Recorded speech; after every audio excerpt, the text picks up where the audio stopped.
नमस्कार विद्यार्थियों, एक बार फिर से आपका स्वागत है आपके अपने YouTube चैनल पर। अपन कर रहे थे प्रश्नावली निर्देशांक ज्यामिति, जिसके सूत्र हमने समझे थे। दो बिंदुओं के मध्य की दूरी निकालनी हो निर्देशांक ज्यामिति में, मध्य बिंदु के निर्देशांक निकालने हो, दो बिंदुओं को मिलाने वाले रेखाखंड को किसी अनुपात में अगर कोई बिंदु बांटता है, अंतर विभाजित करता है या बाह्य विभाजित करता है, तो उसके सूत्र हमने पढ़े थे। उसके बाद हम लोगों ने दूरी से संबंधित दो क्वेश्चन जो पेपर में अक्सर पूछे जाते हैं उनका अध्ययन किया था, उनको समझा था। अब अपन दूरी से ही संबंधित और कुछ क्वेश्चन हैं वो हल करेंगे, समझेंगे। अगला क्वेश्चन अपन लेते हैं जो दूरी से रिलेटेड है।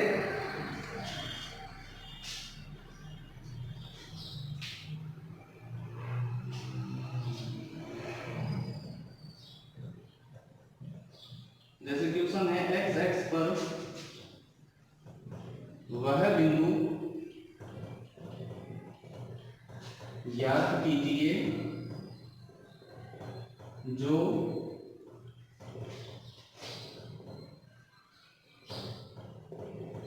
बिंदुओं -2, -5 और 2, -3 से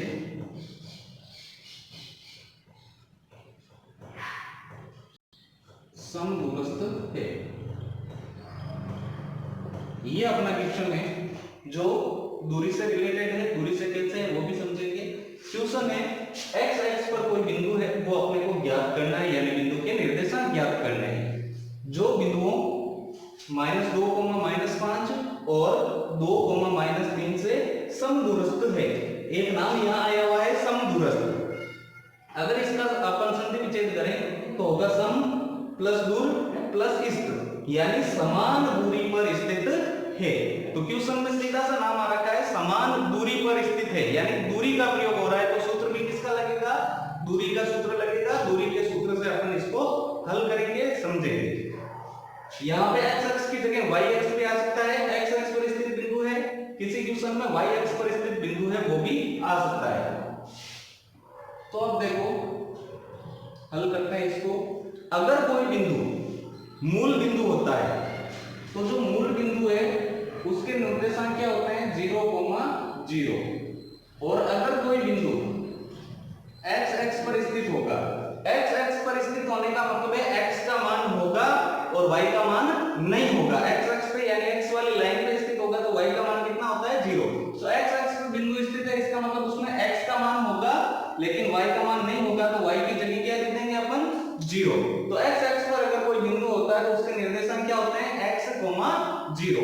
x का मतलब है x अक्ष पे जहां भी वो स्थित होगा तो वो मान हो जाएगा और y का मान कितना होगा? 0। इसी प्रकार अगर कोई बिंदु y अक्ष पर स्थित होता है तो y अक्ष पर स्थित होने का मतलब है y का मान तो होगा लेकिन x का मान क्या होगा? 0। तो अपन निर्देशांक x और y के लिखते हैं तो पहले x का मान होगा 0 और y अक्ष पे तो y। तो y अक्ष पे स्थित होने का अर्थ है उसके निर्देशांक क्या होंगे? 0, y। तो इस क्वेश्चन में x अक्ष पर दिया हुआ है तो उसके निर्देशांक क्या हो जाएंगे? x, 0। और अगर प्रश्न में आ जाता है y अक्ष पर स्थित है तब अपन क्या निर्देशांक लेंगे? 0, y। तो ये बेसिक चीज है, वो अपने को पता होनी चाहिए।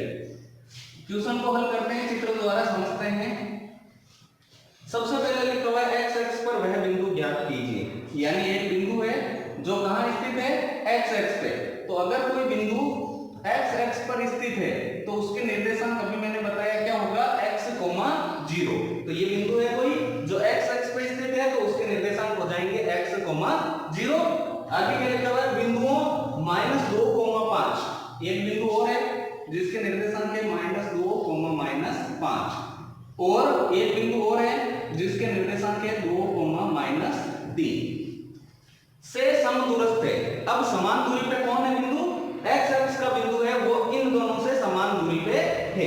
यानी x अक्ष वाले बिंदु से पहले इस बिंदु की दूरी है वो अपन ज्ञात करेंगे, फिर x अक्ष से इस दूसरे वाले बिंदु की दूरी अपन ज्ञात करेंगे।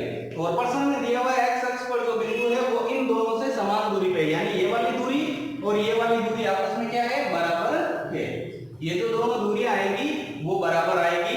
बिंदुओं को नामांकित कर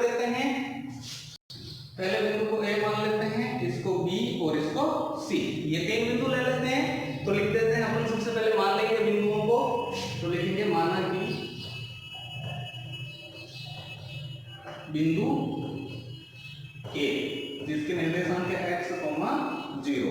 तो माना कि बिंदु ए किन किन बिंदुओं से समदूरस्थ है, b और c से। तो लिख देंगे माना कि बिंदु ए बिंदुओं b और c से समदूरस्थ है, यानी समान दूरी पर स्थित है। तो ये अपन भाषा के रूप में लिख लेंगे। सबसे पहले माना कि बिंदु ए है वो बिंदुओं बी और सी से समदूरस्थ है। ये तो हो गई अपने मानने का, क्योंकि बिंदुओं के नाम दे देते हैं। अब बात हो रही है दूरी की, तो सूत्र भी लगेगा दूरी का। इधर लिख के मैं हल कर देता हूं।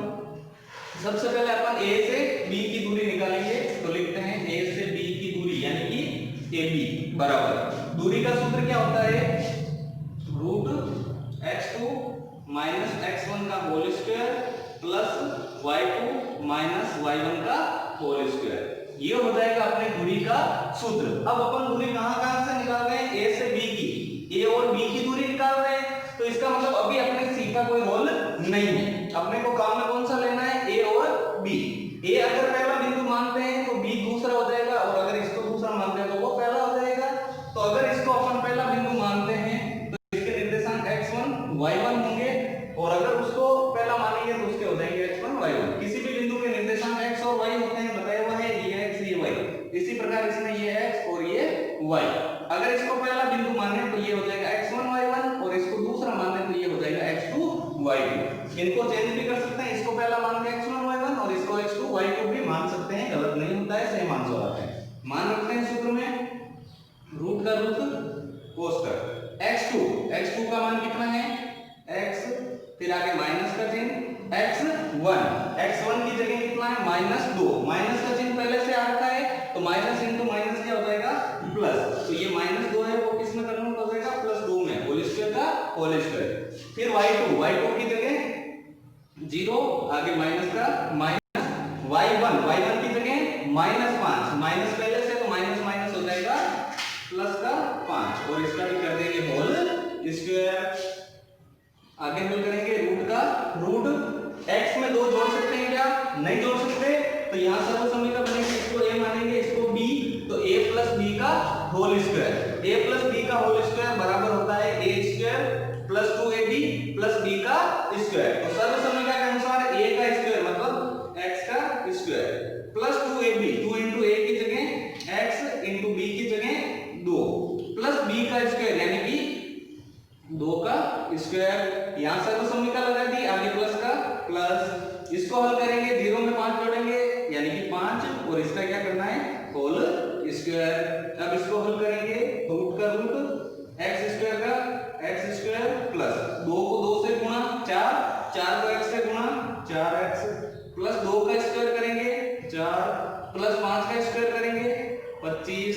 हल कर दो इसको, x स्क्वायर और कहीं नहीं है तो x स्क्वायर का x स्क्वायर, x वाला और कहीं नहीं है तो 4x का 4x, प्लस के 4 में प्लस के 25 जोड़ेंगे तो प्लस के 29 आ जाएंगे। अब ये आगे हल होगा नहीं तो इसको अपन यहीं करके छोड़ देंगे। ये हो गई a से b की दूरी। अब निकालेंगे अपन a से c की दूरी। तो वापस सूत्र a से c की दूरी निकाल रहे हैं, तो ac बराबर दूरी का सूत्र रूट x2 माइनस x1 का whole square plus y2 minus y1 का होल स्क्वायर। ये हो गया अपने दूरी का सूत्र। अब रखते हैं मान, लेकिन उससे पहले देख लेते हैं a से c की दूरी निकाल रहे हैं, तो a और c है वो काम में आएंगे, यानी इस बार अपने को जो b बिंदु है उसको काम में नहीं लेना है, क्योंकि अपन दूरी कौन सी निकाल रहे हैं a से c की। तो अगर इसको पहला बिंदु माने तो इसके निर्देशांक वैसे तो x और y होते हैं, लेकिन पहला मानेंगे तो x1 y1, और ये दूसरा है तो इसके हो जाएंगे x2 y2। सूत्र में रख देते हैं मान, तो रूट का रूट कोष्टक x2 की जगह x, फिर माइनस का माइनस x1 की जगह 2, और इसका कर देंगे होल स्क्वायर प्लस y2 की जगह 0, आगे माइनस का माइनस y1 की जगह -3, माइनस पहले से तो माइनस माइनस हो जाएगा प्लस का 3, और आगे होल स्क्वायर का होल स्क्वायर। रूट का रूट x में से 2 घटा नहीं सकते चर और अचर को, तो फिर इसको a मानेंगे इसको b, तो सर्व समीकरण बनेगी a माइनस b का होल स्क्वायर बराबर हो जाएगा A square minus 2ab plus b का स्क्वायर। तो a का स्क्वायर मतलब x का square minus 2ab 2 into a की जगह x इंटू b की जगह 2 प्लस b का स्क्वायर यानी कि 2 का स्क्वायर प्लस का प्लस, यहाँ से समीकरण पूरी हो गई। अब देखो 0 में 3 जोड़ेंगे तो 3 हो जाएंगे और इसका करना है स्क्वायर, तो रूट का रूट हल कर देते हैं एक्स स्क्वायर माइनस 2 को 2 से गुणा 4 को x से गुणा 4x प्लस 2 का स्क्वायर 4 प्लस 3 का स्क्वायर 9। कंप्लीटली हल करेंगे इसको तो x स्क्वायर का x स्क्वायर क्योंकि और कहीं नहीं है, माइनस के 4x का 4x प्लस के 4 में प्लस के 9 जोड़ेंगे तो प्लस के 13। ये हो गई अपने a से c की दूरी। अब प्रश्न में दिया हुआ है कि ये जो दोनों दूरियां हैं वो क्या है, समान दूरी पे स्थित है। तो a से b की दूरी और a से c की दूरी बराबर है, तो ये अपन लिख लेंगे क्योंकि a से b की दूरी बराबर है a से c की दूरी, यानी ab बराबर ac है। प्रश्न में दिया हुआ है समान दूरी पे है तो दूरी बराबर लिख दी। अब यहाँ मान रख लेंगे तो या का चिन्ह करके कर लेते हैं a से b की दूरी। a से b की दूरी अपने पास कितने आई थी, root x square plus 4x plus 29 बराबर का बराबर। a से c की दूरी अपने पास आई थी root x square minus 4x plus 13। अब देखो दोनों तरफ रूट आ रखा है, तो मैंने आपको पीछे भी बताया था रूट आने पर रूट हटाना होता है। रूट हटाने के लिए दोनों तरफ क्या किया जाता है, वर्ग। पिछले प्रश्न में भी हमने किया था ऐसा, तो लिखेंगे दोनों तरफ वर्ग करने पर। किसी भी रूट वाली संख्या का वर्ग करते हैं तो वर्ग करने पर रूट क्या हो जाता है, हट जाता है। तो जैसे ही वर्ग करेंगे तो यहाँ रूट हट जाएगा, यानी अपने पास आ जाएगा 4x square plus 4x plus 29। इसका भी वर्ग करेंगे तो रूट हट जाएगा, यानी x square minus 4x plus 13। अब देखो यहाँ प्लस का x स्क्वायर है, यहाँ भी प्लस का x स्क्वायर, लेकिन पक्षांतरण करने पर ये प्लस का किस में बदलेगा, माइनस में, यानी प्लस का x स्क्वायर और माइनस का x स्क्वायर कैंसिल हो जाएगा। तो अपने पास क्या बचा, देखो 4x प्लस 29 बराबर माइनस 4x प्लस 13। अब अपन सर एक तरफ कर लेंगे अचर दूसरी तरफ, तो 4x का 4x माइनस का 4x इधर लाएंगे, स्थानांतरित करेंगे तो माइनस का हो जाएगा प्लस का 4x बराबर में 13 का 13 प्लस के 29 स्थानांतरित करेंगे तो माइनस के 29 हो जाएंगे, या 4x में 4x जोड़ेंगे 8x बराबर 13 में से 29 निकालेंगे तो माइनस के 16 आ जाएंगे। अपने को x का मान निकालना है, 8 का क्या करना पड़ेगा फिर से पक्षांतरण, तो x बराबर माइनस 16 का माइनस 16 गुणा के 8 है, पक्षांतरित करेंगे भाग में 8, 16 में 8 का भाग 2 बार जाता है और माइनस है तो माइनस 2, यानी जो x का मान है वो कितना आ जाएगा, माइनस 2। अब अपने को x एक्स पर जो बिंदु है उसके निर्देशांक बताने थे, बिंदु ज्ञात करना था, तो अतः जो बिंदु है उसके निर्देशांक क्या हो जाएंगे, तो लिख लेंगे अतः बिंदु के निर्देशांक बराबर, हमने बिंदु क्या माना है x, 0, तो x का मान कितना है -2, यानी जो बिंदु है उसका निर्देशांक क्या हो जाएगा -2, 0, और ये अपना हो जाएगा आंसर। जो x एक्स पर बिंदु है उसके निर्देशांक आ जाएंगे -2, 0। तो इस प्रकार समदूरस्थ का क्वेश्चन आता है, यानी समान दूरी पे स्थित है तो अपने को दूरी 2 बार निकालनी है और दोनों दूरियां समान है तो समान करके उसको हल करना है, चाहे x एक्स पर स्थित हो चाहे y एक्स पर स्थित हो या अन्य कोई बिंदु हो, सेम ही तरीके से अपने को हल करना है। तो इसमें 3 टाइप के क्वेश्चन बनते हैं, तीनों का प्रोसेस यही रहेगा, तरीका यही रहेगा, इसी तरीके से आपको हल करना है। x एक्स पर है तो x, 0 ले लेंगे, y एक्स पर है तो 0, y ले लेना है, और अगर और कोई बिंदु दिया हुआ हो डायरेक्टली के 3, k है, वो बिंदु 2, 5 और 3, 6 से समान दूरी पे, तो भी सेम ही प्रोसेस करनी है आपको। तो इस प्रकार समदूरस्थ का अपन क्वेश्चन हल कर लेंगे, आ गया होगा समझ में आपको। अब अपन बात करते हैं दूरी के और क्वेश्चनों की। दूरी के क्वेश्चन हैं वो 4-5 टाइप के आपके सिलेबस में हैं, चारों पांचों में आपको बता रहा हूं, अच्छे से ध्यान से इनको समझना है, बाकी सभी क्वेश्चन इसी टाइप के हैं।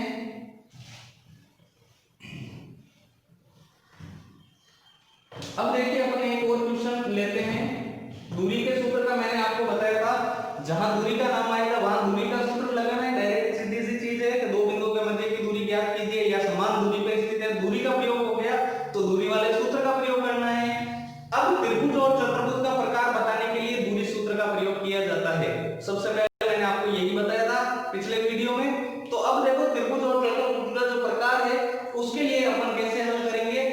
अपन एक दो उदाहरण द्वारा समझ लेते हैं। जैसे उदाहरण के तौर पर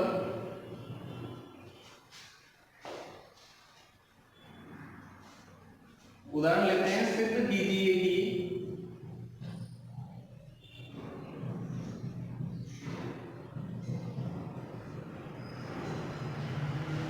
तीन बिंदु अपने को दिए हुए हैं, जैसे 2, -2,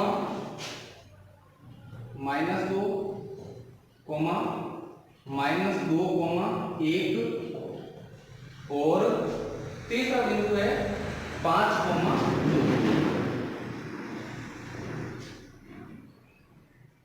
एक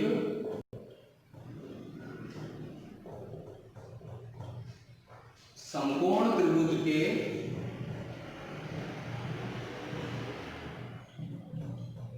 शीर्ष हैं।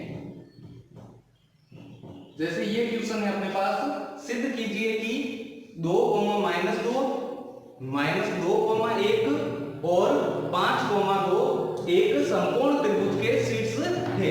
त्रिभुज वैसे मुख्य भुजाओं के आधार पर तीन प्रकार के होते हैं, समबाहु त्रिभुज, समद्विबाहु त्रिभुज और विषमबाहु त्रिभुज।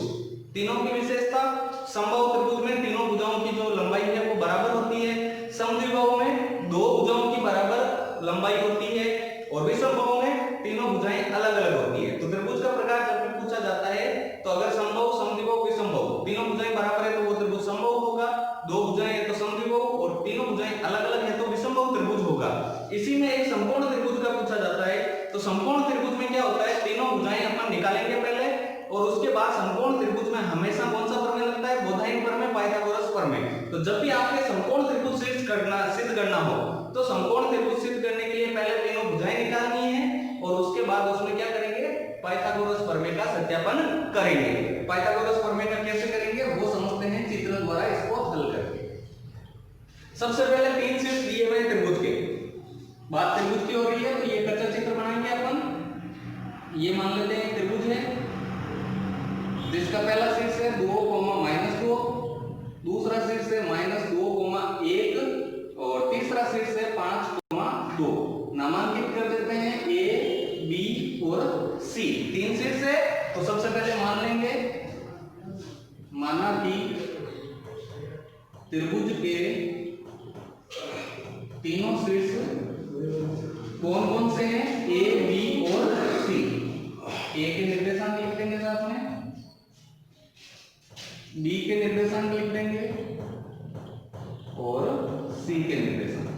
तो माना कि त्रिभुज के तीनों शीर्ष हैं वो है A, B और C। ये मानने के बाद त्रिभुज का प्रकार है समकोण त्रिभुज, तो त्रिभुज का या चतुर्भुज का प्रकार बताना है तो दूरी वाले सूत्र का प्रयोग करेंगे। तो सबसे पहले अपन निकालेंगे A से B की दूरी, फिर निकालेंगे B से C की दूरी और लास्ट में निकालेंगे A से C की दूरी। तो दूरी वाले सूत्र का प्रयोग करके इसको अपन हल करेंगे। तो सबसे पहले अपन निकाल देते हैं A से B की दूरी। दूरी का सूत्र होता है अपने √x2 - x1 का whole square plus y2 - y1 का होल स्क्वायर। अब A से B की दूरी निकाल रहे हैं तो C का प्रयोग नहीं करेंगे, पहले इन दोनों का प्रयोग। किसी भी बिंदु के निर्देशांक x और y होते हैं, इसी प्रकार इस बिंदु के निर्देशांक भी x और y होंगे। पहला बिंदु अगर इसको माने तो x1 y1, इसको दूसरा माने तो x2 y2 हो जाएगा। अब सूत्र में रख लेंगे मान, तो रूट का रूट x2 की जगह -2, फिर -x1 की जगह 2 इसका होल स्क्वायर, y2 की जगह 1 माइनस का माइनस, y1 की जगह -2 है तो माइनस हो जाएगा प्लस का 2 इसका होल स्क्वायर, रूट का रूट कोष्टक हल करेंगे, माइनस के 2 और माइनस के 2 हो जाएंगे माइनस के 4 इसका होल स्क्वायर, 1 में 2 जोड़ेंगे 3 का होल स्क्वायर, रूट का रूट माइनस का स्क्वायर करने पर प्लस होता है और 4 का स्क्वायर हो जाएगा 16। तो प्लस 16 लिखने की जरूरत नहीं है, आगे प्लस लगाएंगे नहीं, प्लस का प्लस, 3 का स्क्वायर करेंगे 9। तो रूट का रूट 16 में 9 जोड़ेंगे 25 और 25 का वर्गमूल होता है 5।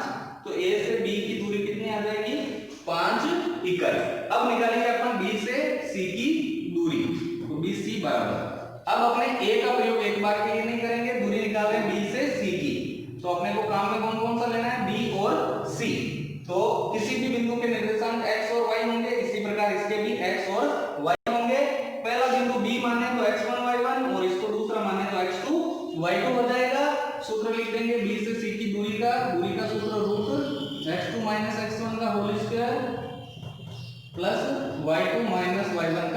Whole square. सूत्र लिखने के बाद अब इसमें रखेंगे मान, तो रूट का रूट कोष्टक x2 का मान 5 माइनस x1 का मान -2 है, लेकिन माइनस पहले से तो माइनस माइनस प्लस 2 हो जाएगा। फिर y2 की जगह 2 माइनस y1 की जगह 1 और इसका कर देंगे होल स्क्वायर। रूट का रूट 5 में 2 जोड़ेंगे 7 का स्क्वायर, 2 में से 1 घटाएंगे 1 का स्क्वायर, तो रूट का रूट 7 का स्क्वायर करेंगे 49 प्लस 1 का स्क्वायर करेंगे 1, तो 49 में 1 जोड़ेंगे 50 का वर्गमूल होता नहीं है। और अगर वैसे लिखना चाहें तो इसका होता है 5 रूट 2, तो 5 रूट 2 लिख सकते हैं, तो 50 का वर्गमूल हो जाएगा 5 रूट 2। ये हो जाएगी बी से सी की दूरी। अब लास्ट दूरी बची है वो तीसरी ए से सी की दूरी, तो वापस दूरी का सूत्र लगा लेंगे, रूट x2 माइनस x1 का whole square plus y2 minus y1 का होल स्क्वायर। ये हो गया दूरी का सूत्र। ए से सी की दूरी निकालना है, इसका मतलब आप लोगों को बी का प्रयोग नहीं करना है। ए से सी की दूरी निकाल रहे हैं, तो पहला बिंदु ए है तो x1 y1, दूसरा बिंदु सी मानते हैं तो x2 y2 इसके निर्देशांक होंगे। अब सूत्र में रखेंगे मान, तो रूट का रूट कोष्टक x2 की जगह 5 माइनस का माइनस x1 की जगह 2, इसका कर देंगे होल स्क्वायर। y2 की जगह 2 माइनस y1 की जगह -2 है तो माइनस माइनस हो जाएगा प्लस का 2, इसका कर देंगे होल स्क्वायर। कोष्टक हल करेंगे, 5 में से 2 घटाने पर 3 का स्क्वायर और 2 में 2 जोड़ेंगे तो 4 का स्क्वायर, तो रूट का रूट 3 का स्क्वायर हो जाएगा 9 प्लस 4 का स्क्वायर हो जाएगा 16 में 9 जोड़ेंगे रूट 25 हो जाएगा और 25 का वर्गमूल 5 होता है। तो ये आ जाएगी अपने ए से सी की दूरी। अब प्रश्न में इसमें दिया हुआ है समकोण त्रिभुज के शीर्ष हैं, ये सिद्ध करना है। अगर यहाँ नाम नहीं आता, सीधे आता कि बताइए कि ये जो तीनों शीर्ष हैं वो किस प्रकार के त्रिभुज के शीर्ष हैं, तो किस प्रकार के त्रिभुज के शीर्ष होते हैं। देखो दो भुजाएं बराबर आ गई, तीसरी बराबर नहीं है तो समद्विबाहु त्रिभुज होता, लेकिन इसमें आगे और चीज है वो है समकोण त्रिभुज सिद्ध करना है। तो समकोण त्रिभुज में क्या होता है, पाइथागोरस यानी बोधायन प्रमेय का सत्यापन करना होता है। तो अब अपने को इसमें आगे और हल करना पड़ेगा। सिर्फ त्रिभुज का प्रकार होता तब तो इसमें समद्विबाहु त्रिभुज हो जाता, लेकिन आगे समकोण त्रिभुज सिद्ध करना है तो आगे अपने को बोधायन प्रमेय को सत्यापित करना पड़ेगा। तो बोधायन प्रमेय को इसके बाद कैसे सत्यापित करेंगे वो अपन देख लेते हैं। अब देखो तीनों भुजाओं में से अपने को पता है समकोण त्रिभुज जब भी होता है तो समकोण त्रिभुज में कर्ण है वो सबसे बड़ी भुजा होती है, और जो समकोण त्रिभुज होता है उसमें बोधायन प्रमेय यानी पाइथागोरस प्रमेय लगता है। पाइथागोरस प्रमेय का सूत्र होता है कर्ण स्क्वायर बराबर आधार स्क्वायर प्लस लंब स्क्वायर, यानी जो सबसे बड़ी भुजा होती है उसका वर्ग अन्य दो भुजाओं के वर्गों के योग के बराबर होता है। तो इसमें अपने को क्या करना है, जो छोटी भुजाएं हैं उनका वर्ग का योग करना है, वो किसके बराबर आना चाहिए, बड़ी भुजा के। तो इन तीनों में देखो दूरियों में यहाँ 5 है यहाँ 5 है, लेकिन यहाँ 5 रूट 2 है, इसका मतलब ये बड़ी है, तो इसका जो बीसी है वो क्या कहलाएगा, कर्ण। तो अपने को इसमें पाइथागोरस प्रमेय सिद्ध करना है, तो कर्ण कौन सा हो जाएगा, बीसी।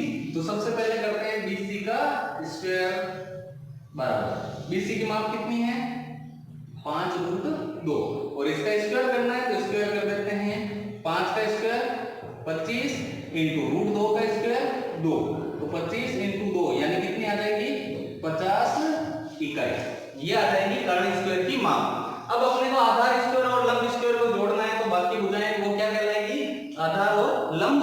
तो आधार और लंब को जोड़ेंगे तो आधार है वो AB है, इसका स्क्वायर प्लस लंब मान लेते हैं AC है तो इसका स्क्वायर। अब माप रख लेते हैं AB की माप कितनी है 5 और उसका क्या कर रहे हैं स्क्वायर, प्लस AC की माप भी कितनी है 5 और इसका भी क्या कर रहे हैं स्क्वायर। 5 का स्क्वायर करेंगे 25 प्लस फिर 5 का स्क्वायर 25, तो 25 में 25 जोड़ेंगे यानी कितनी आ जाएगी 50 इकाई। तो ये जो कर्ण का स्क्वायर था उसका माप कितना था 50, आधार स्क्वायर प्लस लंब स्क्वायर ये जो है इसकी माप भी कितनी आ गई 50, यानी ये संतुलित हो गया, बराबर आ गया। इसका मतलब ये त्रिभुज कैसा होगा, समकोण त्रिभुज, क्योंकि यहाँ पाइथागोरस प्रमेय का सत्यापन हो रहा है। तो लास्ट में लिख लेंगे क्योंकि BC स्क्वायर बराबर आ रखा है AB square plus AC square, अतः ये कैसा त्रिभुज होगा, समकोण त्रिभुज होगा, क्योंकि पाइथागोरस प्रमेय का सत्यापन हो गया। तो लिख देंगे लास्ट में, अतः ये कैसा त्रिभुज होगा, समकोण त्रिभुज होगा। और जो अपना क्वेश्चन है वो सिद्ध हो जाएगा। अब एक बात और कर लेते हैं लास्ट, जो आपको खुद को करना है, चतुर्भुज का प्रकार। चतुर्भुज का प्रकार का जब भी पूछा जाता है तो आपको क्या करना है, ध्यान से समझ लें। सबसे पहले कच्चा चित्र बना लेंगे अपन चतुर्भुज का, नामांकित कर देंगे, सीरियल से करना है। सीरियल चेंज कर दिया तो आंसर गलत आ जाएंगे। जैसे मैं इधर चल रहा हूं इस दिशा में, तो पेन है वो अपना उठना नहीं चाहिए नामांकित करने में, ए बी सी डी ये क्रम चलेगा। अगर मैं इसको सी और डी ऐसे लिख दूं तो ए बी फिर यहां सी फिर डी, तो ये क्रम गलत हो जाएगा। उस स्थिति में आपके कभी भी आंसर सही नहीं आते हैं। तो ये आपको ध्यान रखना है, जब भी आप त्रिभुज में तो फिर भी चल जाएगा, लेकिन चतुर्भुज में आपको क्रम है वो सेम रखना है। इस दिशा में चल रहे हो इसमें भी चल सकते हो, ए बी सी डी ये दिशा हो गई इसकी। तो जो डायरेक्शन है उसी में चलना है, इस दिशा में चल रहे हैं तो ये हो जाएगा ए बी सी डी, क्रम है वो चेंज नहीं होना चाहिए। अब चतुर्भुज का प्रकार बताने हम क्या करेंगे, सबसे पहले ए से बी की दूरी निकालेंगे, फिर बी से सी की दूरी निकालेंगे, फिर सी से डी की दूरी निकालेंगे, लास्ट में डी से ए की दूरी निकालेंगे। चारों दूरियां निकालने के बाद विकर्ण निकालना है, ए से सी है विकर्ण वो निकालना है, और डी से डी विकर्ण है वो निकालना है। यानी कि चतुर्भुज में जो दूरी का सूत्र है वो कितनी बार में प्रयोग करना है, 6 बार प्रयोग करना है। त्रिभुज में तो 3 ही बार होता है दूरी के सूत्र का प्रयोग, लेकिन चतुर्भुज का प्रकार बताना है, वहां 4 भुजाएं और 2 विकर्ण निकालने होते हैं, तो 6 बार दूरी के सूत्र का प्रयोग करना है। चतुर्भुज के प्रकार आपको पता होने चाहिए। चतुर्भुज है वो 5 प्रकार के होते हैं, आयत, वर्ग, समांतर चतुर्भुज, समचतुर्भुज और समलंब चतुर्भुज। दूरी से संबंधित जो क्वेश्चन है आपके सिलेबस के अनुसार ये 4 प्रकार के ही पूछे जाते हैं, समलंब का नहीं पूछा जाता है। अब चारों की विशेषता क्या होती है, देखो आयत में आमने सामने की भुजाएं बराबर होगी, यानी एडी और बीसी की माप है वो बराबर आएगी, एबी और सीडी की माप है वो बराबर आएगी। वर्ग में चारों भुजाएं बराबर आती है, चारों की माप। समांतर चतुर्भुज में भी आमने सामने की भुजाएं बराबर होती है। समचतुर्भुज में चारों भुजाएं बराबर होती है। तभी विकर्णों का रोल आता है, इसलिए अपन विकर्ण निकालते हैं, क्योंकि आयत में भी आमने सामने की बराबर होती है, समांतर चतुर्भुज में भी आमने सामने की बराबर होती है, वर्ग में भी चारों भुजाएं बराबर होती है, और समचतुर्भुज में भी चारों भुजाएं बराबर होती है। तो उस स्थिति में डायरेक्ट अपन पता नहीं कर सकते, इसलिए विकर्ण निकालते हैं। विकर्ण निकालने से क्या होगा, आयत के विकर्ण बराबर होंगे, समांतर चतुर्भुज के विकर्ण बराबर नहीं होंगे। इसी प्रकार वर्ग के विकर्ण बराबर होंगे, जबकि समचतुर्भुज के विकर्ण बराबर नहीं होंगे। तो विकर्ण निकालने से अपने को पता चल जाएगा, अगर आमने सामने की भुजाएं और विकर्ण बराबर है तो वो आयत होगा, आमने सामने की भुजाएं बराबर है लेकिन विकर्ण बराबर नहीं है तो वो समांतर चतुर्भुज हो जाएगा। तो इस प्रकार अपने 6 बार दूरी का सूत्र लगा के चतुर्भुज का प्रकार बता सकते हैं। वो आप खुद प्रैक्टिस करेंगे, प्रश्नावली 9.1 पूरी की पूरी। किसी भी क्वेश्चन में आपको डाउट हो कमेंट बॉक्स में कमेंट कर देना, वो क्वेश्चन मैं आपको वापस कल के वीडियो में बता दूंगा। वीडियो देख के 9.1 आपको कंप्लीट खुद हल करें, और उसके बाद कोई समस्या आती है तो वो कमेंट बॉक्स में कमेंट जरूर करें। वीडियो देखने के लिए बहुत बहुत धन्यवाद।